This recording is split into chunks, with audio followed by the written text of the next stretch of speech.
지난주에 우리는 아브라함과 사라의 실수를 보았습니다. 하나님께서 세워주신 언약의 성취를 끝까지 기다리지 못하고 그만 조급하여서 자기들의 상식과 합리적 사고를 토대로 잘못된 결정을 하였죠.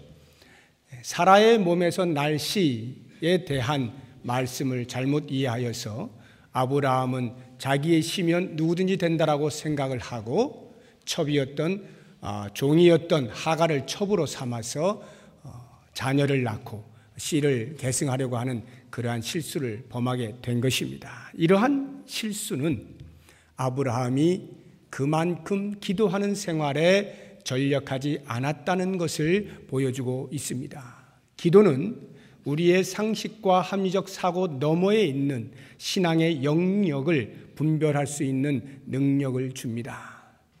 아브라함은 기도하지 않았기 때문에 하나님께서 무엇을 언약으로 주셨는지 알지 못하였을 뿐만 아니라 그 하나님이 어떠한 분이신가 하는 것에서도 정확하게 이해를 하지 못하였습니다. 우리가 오늘 살펴보게 될 창세기 17장을 보아도 여전히 아브라함은 하나님께서 원하실 만한 믿음의 수준에 있지 아니하고 언약을 온전하게 이해하지 못하고 있는 모습을 보게 됩니다. 그래서 하나님께서 그 아브라함의 믿음의 성숙을 위하여 포기하지 아니하시고 끝까지 권면하시면서 특단의 조치를 취하시는데 두 가지입니다. 하나는 이름을 바꾸어 주시는 것이고 또 다른 하나는 할례를 행하도록 명령하신 것입니다. 과연 아브라함의 믿음의 수준이 어떠하였길래 이렇게 하나님께서는 특단의 조치를 취하지 아니하시면 안 되었는가 하는 부분을 먼저 살펴보고 그 하나님께서 취해 주신 특단의 조치를 통하여서 우리가 함께 은혜를 받고자 합니다. 먼저 창세기 17장을 보시게 되면 여러 가지 면에서 아브라함은 아직 하나님의 언약을 온전히 이해하지 못하였을 뿐만 아니라 그 언약을 부여잡을 만큼의 믿음의 수준에 이르지 못하였다는 여러 가지 단서들이 나오는 것을 봅니다. 가장 먼저 17장 1절을 보시기 바랍니다. 우리 같이 한번 1절 읽어보겠습니다. 아브라함이 99세 때에 여호와께서 아브라함에게 나타나서 그에게 이르시되 나는 전능한 하나님이라 너는 내 앞에서 행하여 완전하라. 아브라함이 99세 때에 하나님이 또 나타나십니다. 이것이 총 성경에 기록된 6번째 현현입니다. 5번째가 언제였느냐 하면 창세기 15장 1절입니다. 그래서 나타나셔서 두려워하지 말아라. 내가 너의 큰 상급이 되겠다. 이렇게 말씀을 하시고는 그 말씀을 믿는 아브라함에게 의로 여겨주시죠. 그때가 5번째이고 그 이후로 이제 창세기 17장 1절에서 6번째 나타나십니다. 그런데 이 6번째 나타나시기까지의 기간이 자그마치 약 15년 정도가 걸렸습니다. 아브라함이 하란에서 출발하여서 15장이 될 때까지가 약 11년입니다. 11년의 기간 동안에 적어도 하나님께서는 여러 차례 아브라함에게 나타나셔서 함께 교제를 하셨는데 그때로부터 17장에 오기까지 15년이 흐르는 동안 하나님은 단 한 번도 나타나지 않으신 거예요. 그러니까 한마디로 교제에 단절이 생긴 것입니다. 이것을 보면 아브라함은 하나님과 온전한 관계를 맺지 못하고 있었구나, 믿음의 수준에 이르지 못하였구나 하는 것을 금방 알 수가 있습니다. 그 사이에 16장의 사건이 있죠. 하갈을 첩으로 취하여서 그 씨를 이어가려고 하나님의 언약을 잘못 이해하여서 행동하지 않습니까? 그러한 것을 볼 때 하나님께서 아마도 우리말로 표현하자면 단단히 삐치신 것 같아요. 내가 그렇게 말해도 못 알아듣니 하면서 단단히 삐치셨는지 15년 동안을 나타나지 않으시는 것입니다. 이런 것을 볼 때에 아브라함의 믿음은 아직 그 수준에 이르지 못하였다 하는 것을 알 수가 있고요. 두 번째,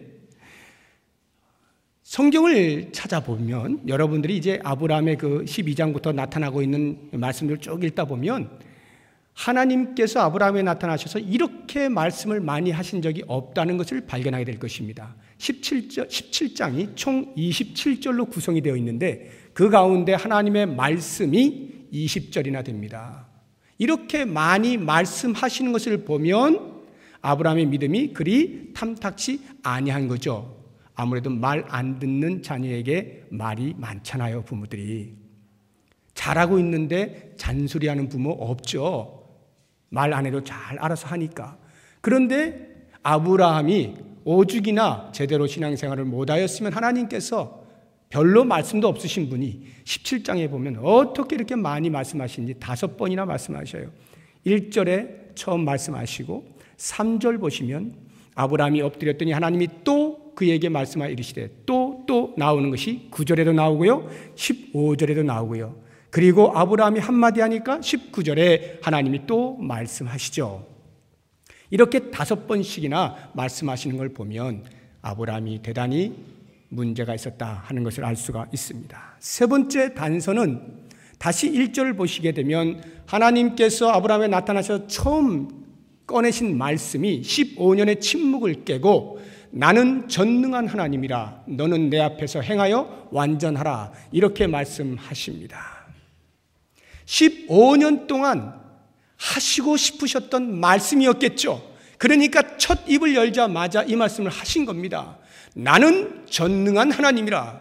아브라함이 하나님의 전능하심을 몰랐을까요? 이미 전쟁을 겪으면서 위대하신 높으신 분, 모든 신들이 뛰어난 전능하신 분 알고 있었습니다. 그런데 여기서 말씀하고 있는 하나님의 전능한 하나님이라는 표현은 그렇게 못하실 것이 없으신 전쟁에 뛰어난 힘이 센 이러한 개념보다도 언약과 관련하여서 내가 말한 것이면 그것이 어떠한 경우에든지 비록 너의 상식으로 받아들일 수 없는 것조차도 나는 이루고야 만다라고 하는 언약에 신실하신 것을 가리켜서 전능한 하나님이라 이렇게 표현하는 거예요. 그래서 하나님께서 말씀하시기를 너는 내 앞에서 행하여 완전하라.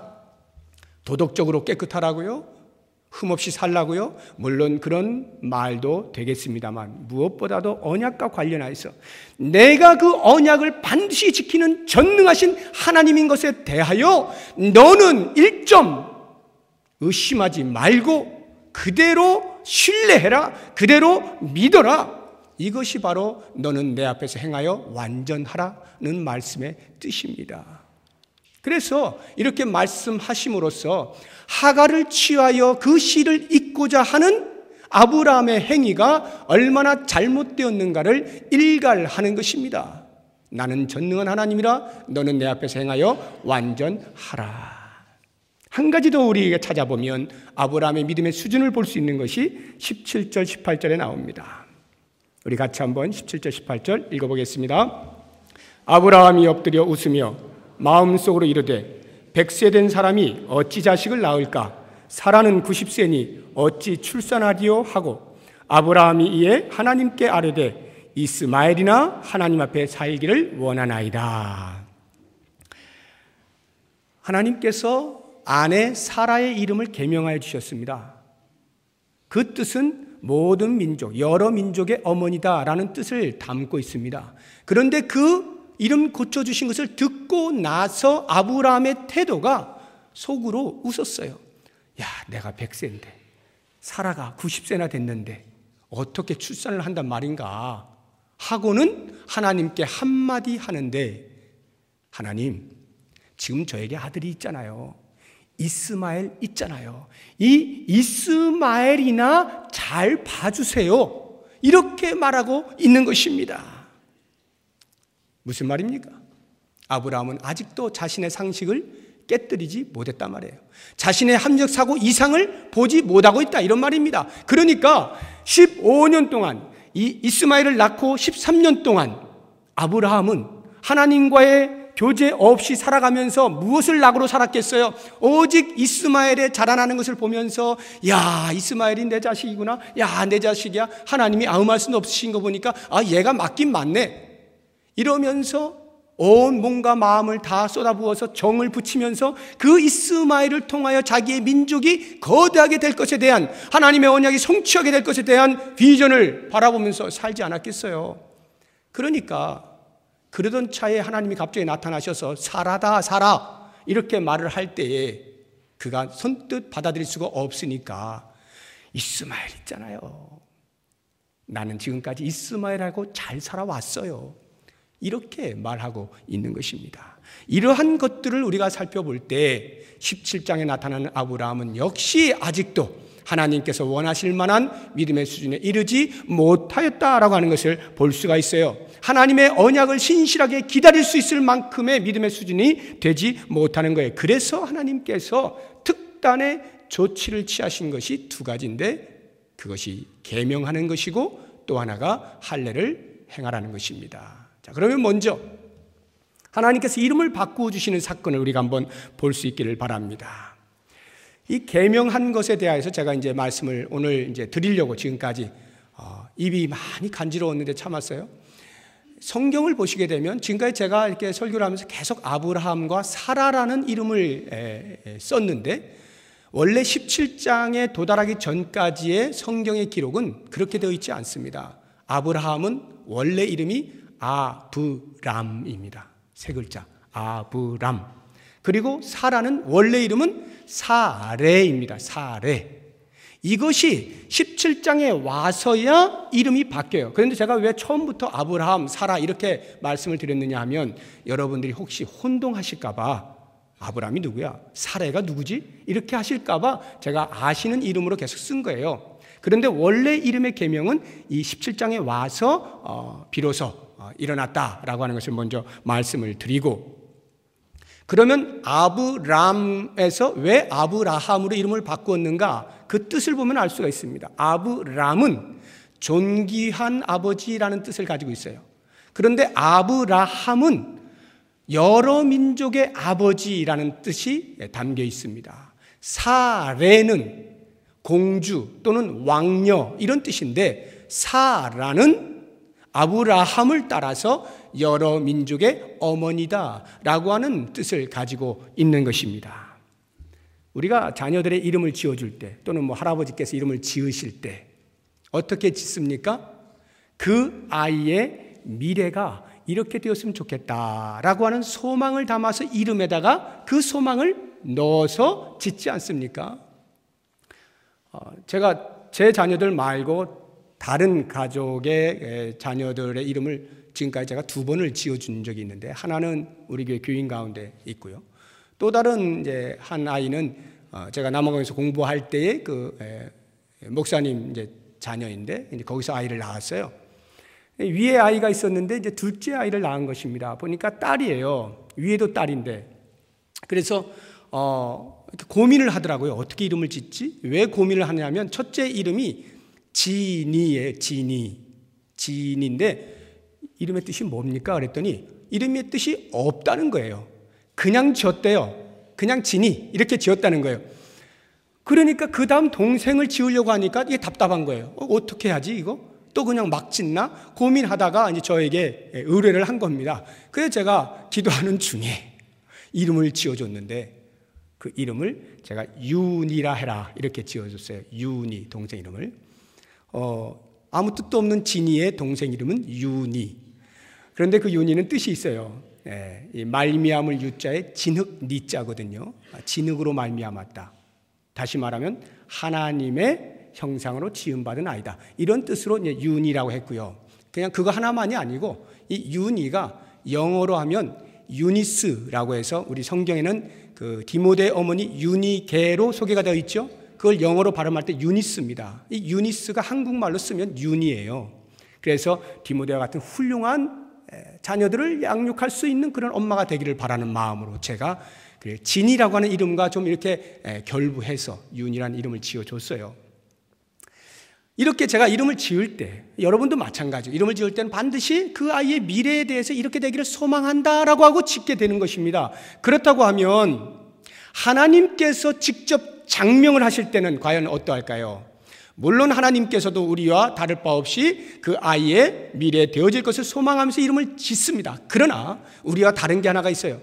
그것은 뭐냐 하면, 하나님께서 이름을 지으실 때는 단순히 바라고 기대하는 차원에서만 짓는 것이 아니라, 그 이름의 뜻에 맞는 삶을 살 수 있을 때까지 끝까지 책임을 지겠다. 하나님께서 그와 같은 삶을 인도하시겠다, 이끌어 가시겠다, 하나님의 의지가 들어가 있는 거예요.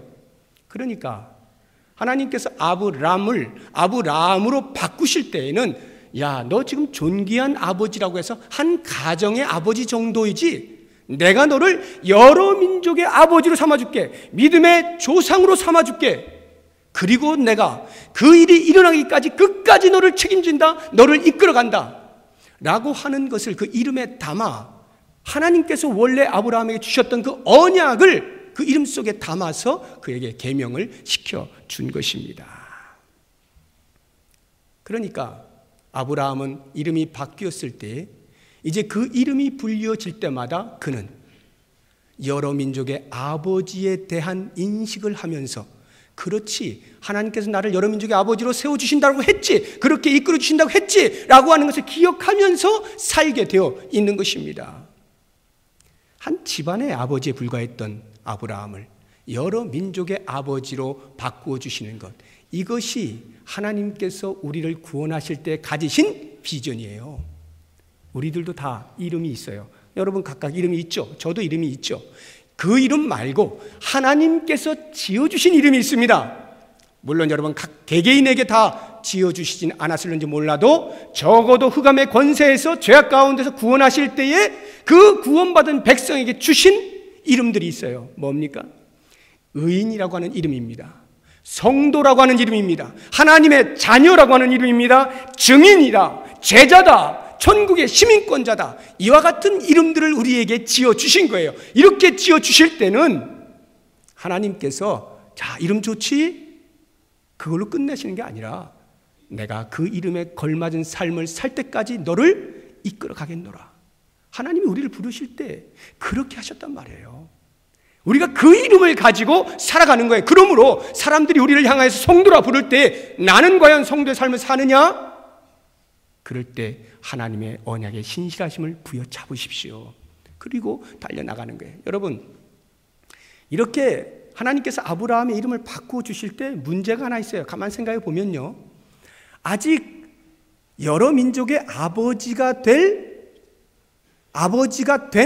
상태가 아니죠. 이삭을 아직 낳지 않았어요. 그런데 이름을 바꾸어 주셨습니다. 한번 생각을 해보십시오. 원래 이름인 아브람조차도 존귀한 아버지면 적어도 자기 가족 가운데에서 아버지라고 부를 자식이 있어야 그 이름이 걸맞는 거 아닙니까? 그런데 지금 아브라함은 자식이 없어요. 그런데 존귀한 아버지라는 이름을 가지고 있어요. 그럴 때 아브라함을 만난 사람들이 뭐라 그러겠어요? 존귀한 아버지 아브람을 만났을 때, 참 그렇게 자녀를 갖고 싶은가 보다. 그래요, 정말 빨리 자녀를 낳아서 존귀한 아버지가 되세요. 이렇게 어떻게 덕담을 건네줄 수 있을는지 모르겠습니다. 그런데요, 어느 날 이름이 바뀌었어요. 아브라함, 이제 저를 아브라함이라고 불러주세요. 그랬더니 그 사람이 가만히 들어보니까, 야, 이것 봐라, 지금 자기 집안에서 아버지라고 부를 사람도 없는, 자식 하나가 없는 사람이 드디어 정신 나가는구나. 얼마나 마음에 사모함이 있었으면 이름을 바꿔가면서 여러 민족의 아버지라 할까. 자식 하나도 없는데. 그러면서 이 속에서부터 비웃음과 냉소적인 웃음이 나오지 않겠습니까? 심지어는 비난을 하지 않겠습니까? 너 돌았니? 미쳤니? 정신 나갔어? 어리석은 자야. 이런 여러 가지 소리들을 하지 않겠어요? 아브라함이 자기가 이름 바꾼 것도 아니고 하나님께서 바꿔주셨어. 이제 사람들로 하여금 아브라함이라고 불러주세요라고 말을 할 때에 얼마나 마음이 찔리겠어요. 자식 하나가 없는데 존귀한 아버지는커녕 여러 민족의 아버지라는 이름을 불려질 때 얼마나 가슴이 철컹철컹 내려앉겠습니까? 하나님께서 그거 모르시고 이름을 바꿔주셨을까요? 아니요. 그러한 이름을 들을 때마다 무엇을 기억하라는 겁니까? 하나님께서 반드시 성취하신다. 반드시 성취하신다는 하나님의 언약을 부여잡고 당당히 살아라는 거예요. 그 이름에 걸맞게 살아라는 거예요. 비록 지금 당장은 나에게 자식이 없어서 사람들이 볼 때 조롱하고 비웃고 할 수 있을는지 몰라도 하나님께서는 반드시 그것을 이루신다라고 하는 언약의 확신을 가지고 살아라는 거예요. 우리들의 삶에서 하나님께서 우리에게 이름을 주실 때 우리가 때로는 창피할 때가 있어요. 나는 1년 12달 한 번도 전도하지 않는데 나를 증인이라고 부르셨어요. 나는 예수님을 따라간다고 하지만 제대로 따라가지 아니하고 이것저것 챙겨가면서 적당히 따라가고 있는데 나를 제자라고 불러주셨어요. 야, 이거 참 쑥스럽다, 민망하다. 불려질 때마다 마음이 철컹철컹 내려앉는 것입니다. 과연 내가 이렇게 불려도 되는 것인가? 그래서 차라리 부르지 마시죠. 하나님 왜 저에게 그런 이름을 주셨어요? 차라리 제가 다 된 다음에 어떻게 이름을 바꿔주시든지, 그렇게 생각을 하실는지 모르겠지만 그렇지가 않아요. 그 이름에 담긴 우리를 향하신 하나님의 언약이 그 이름만큼이나 반드시 성취된다는 것을 우리로 하여금 알고 확신하고 부여잡고 그 신실하신 하나님을 의지하면서 걸어가라는 거예요. 그래서 우리가 당당할 수 있는 거예요. 때로 우리의 모습이 그 이름에 걸맞지 아니한 모습으로 산다 할지라도 당당할 수 있는 이유가 거기 있어요. 누구 때문에요? 하나님 때문에. 하나님이 그렇게 만드시고야 말겠다라고 하는 그 약속의 말씀 때문에 우리는 당당할 수 있어요. 이것을 가리켜서 믿음이라 말하는 거예요. 이게 믿음이에요. 믿음은 나를 보지 않습니다. 하나님을 보는 거예요. 하나님이 하실 일, 그것을 붙잡고 승리하시는 삶을 사시기를 주의 이름으로 축복합니다. 두 번째, 우리 하나님께서 특단의 조치를 취하신 것이 바로 할례의 행함입니다. 할례를 행하라 이렇게 말씀하셨는데요. 이 창세기는 성경의 첫 번째 책이죠. 그러다 보니까 기록되는 것들마다 거의 대부분이 첫 번째예요. 인간이 어떻게 태어났는가, 어떻게 출생하였는가 첫 번째로 기록되어 있죠. 최근에만 보아도 최초의 전쟁이 기록되어져 있고 11조 바친 것도 최초의 사건이 기록되어 있고 전부 다 첫째입니다. 이 할례도 역시 마찬가지예요. 성경에서 기록된 최초의 고시 창세기 17장입니다. 이 할례라고 하는 것이 무엇이냐면 다 아시겠습니다만 오늘날로 하면 남성들이 하는 포경수술이 할례입니다. 남자의 생식기의 끝 덮여진 포피를 잘라내는 것, 이것이 할례예요. 이 할례는요, 하나님께서 아브라함에게 말씀하셔서 그 이후로 모든 이스라엘 자손들이 다 할례를 행하는데요, 그렇다라고 해서 이스라엘 백성들만 할례를 행했느냐? 그렇지 않습니다. 그 주변 국가들도요 할례를 행한 나라들 많이 있습니다. 그런데 목적이 달라요. 다른 주변 국가들, 오늘날도 마찬가지예요. 오늘날도 예수를 믿든 안 믿든 할례를 행하는 사람 많이 있죠. 포경수술하는 사람 많이 있어요. 그런데 그것은 목적이 위생의 목적입니다. 위생상의 목적이에요. 이 위생상의 목적도 의사들마다 말이 다 다릅니다.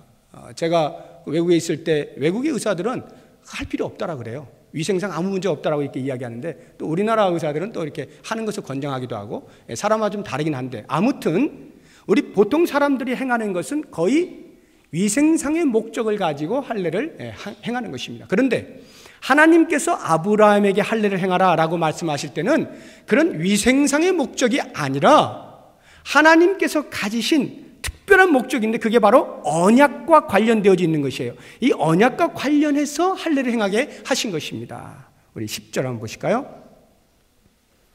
10절, 11절 우리 같이 한번 읽어보겠습니다. 시작. 너희 중 남자는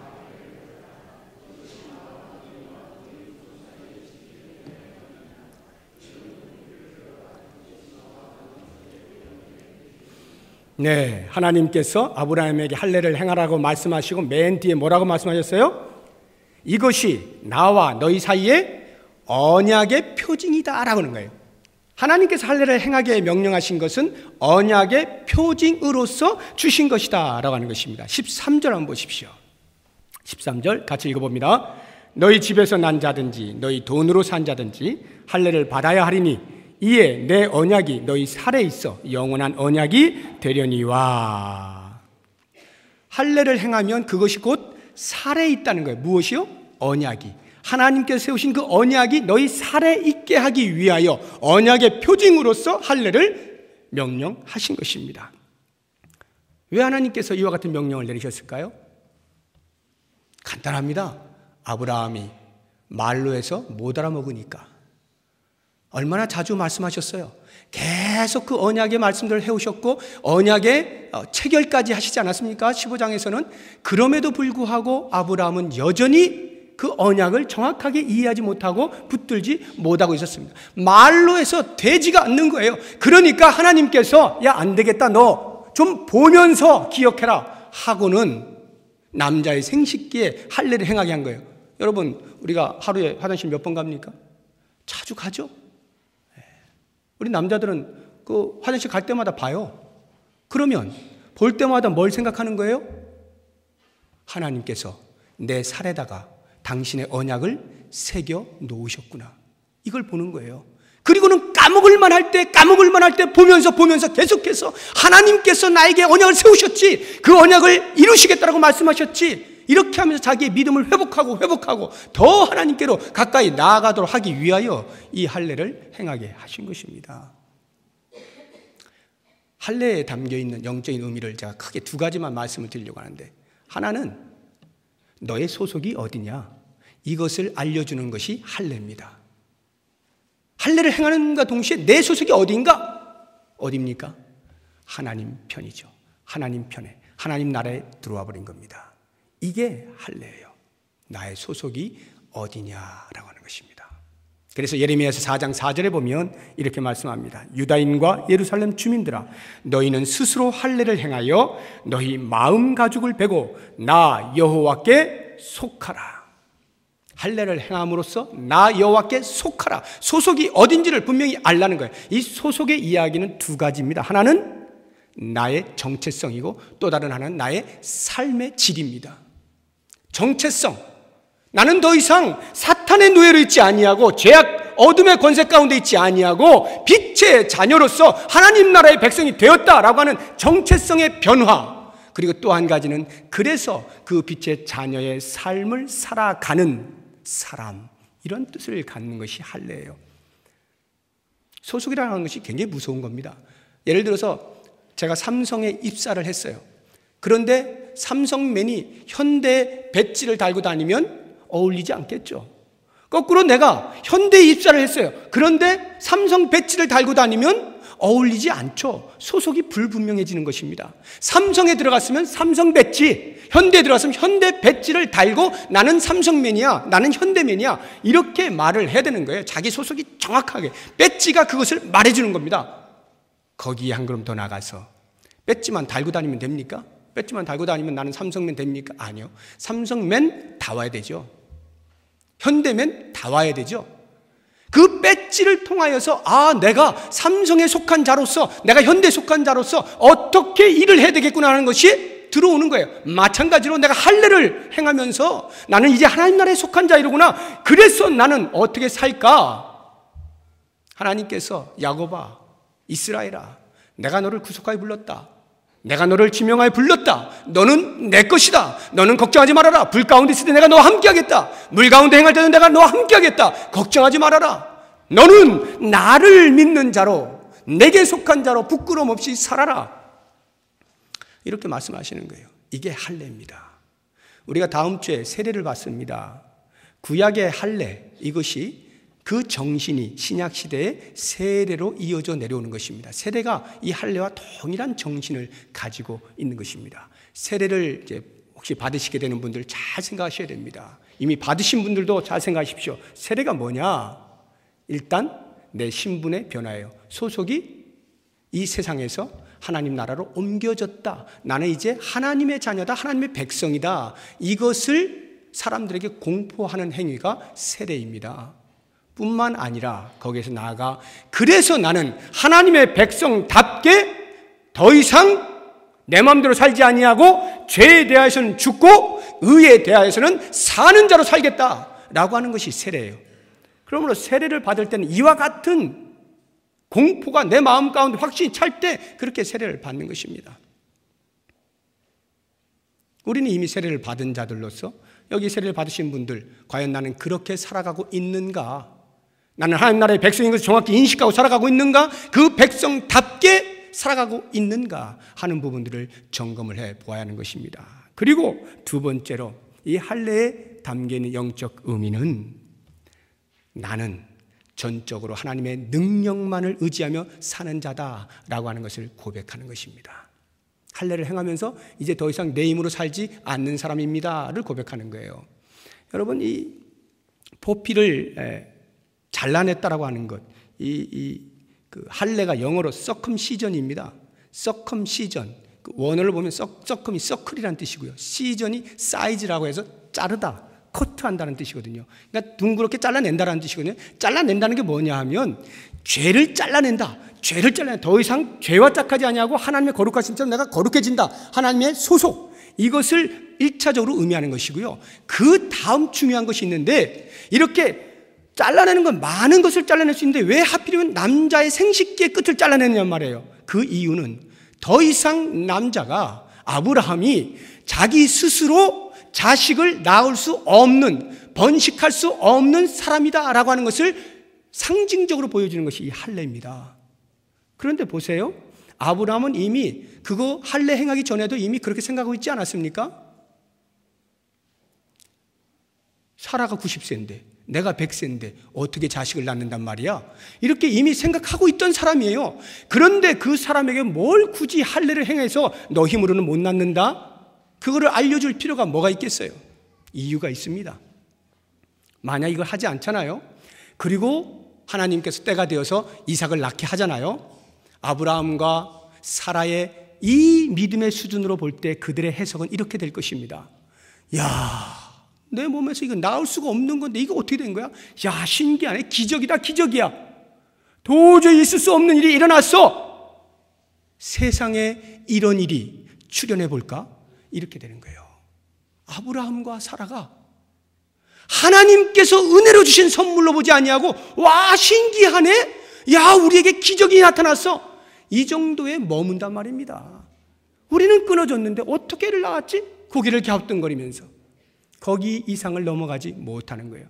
그래서 하나님께서 그게 아니라 하나님의 언약의 성취로서 이삭이 올 것에 대하여 알려주시기 위하여, 자, 너 지금 태문이 다쳤다라고 했지? 내가 도장 찍는다 하고는 할례를 행하게 한 거예요. 더 이상 너는 스스로 나올 수 없는 상태야. 아브라함은 할례를 행하면서 그것을 인정할 수밖에 없었습니다. 이제 나는 끝났구나.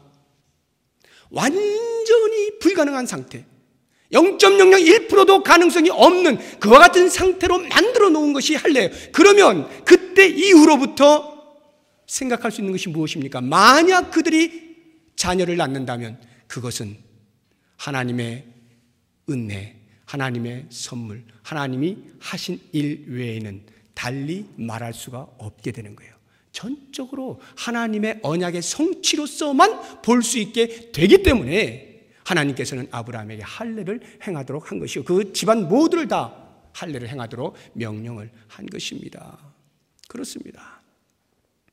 우리는 그리스도와 연합하는 세례의식을 거쳐서 더 이상 우리 힘으로 사는 자가 아니요 오직 그리스도와 함께 사는 것이고 그리스도께서 인도하신 대로 사는 사람입니다를 고백하는 그러한 사람들입니다. 그러한 삶을 사는 거예요.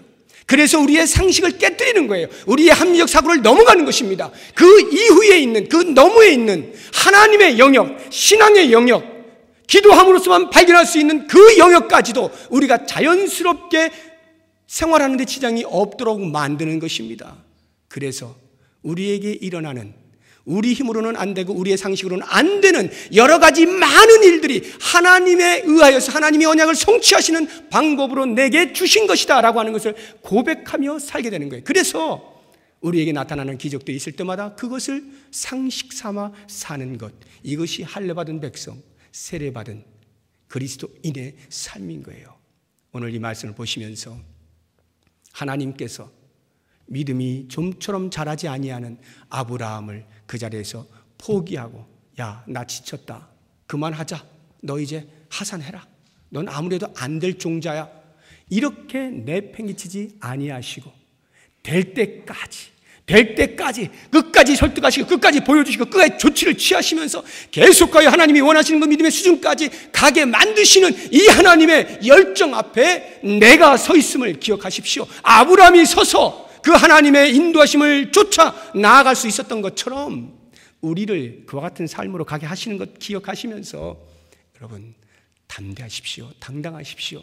하나님의 언약은 반드시 우리를 통하여 성취되는 것이 우리의 이름을 통하여서, 우리의 세례받음을 통하여 드러난 것 기억하시고 언제든지 그 언약에 신실하신 하나님을 찬양하며 승리하는 삶을 사시기를 주의 이름으로 축복합니다. 기도하겠습니다. 하나님 아버지, 하나님께서 하시지 아니하면 안 되는 상황, 그것이 우리의 상식이 될 수 있기를 원합니다. 하나님께서 언약을 성취하시기 위하여 보여주시는 우리의 상식 너머에 있는 신앙의 영역들을 볼 수 있기를 원합니다. 무릎을 꿇게 하여 주옵소서. 우리에게 베푸신 그 놀라운 이름들, 영광스러운 이름들에 걸맞은 삶으로 가게 하시고야만은 그 하나님 앞에 나 자신을 내려놓고 당당하게 나아가 언약을 붙잡고 승리하는 삶을 살 수 있게 하여 주시옵소서.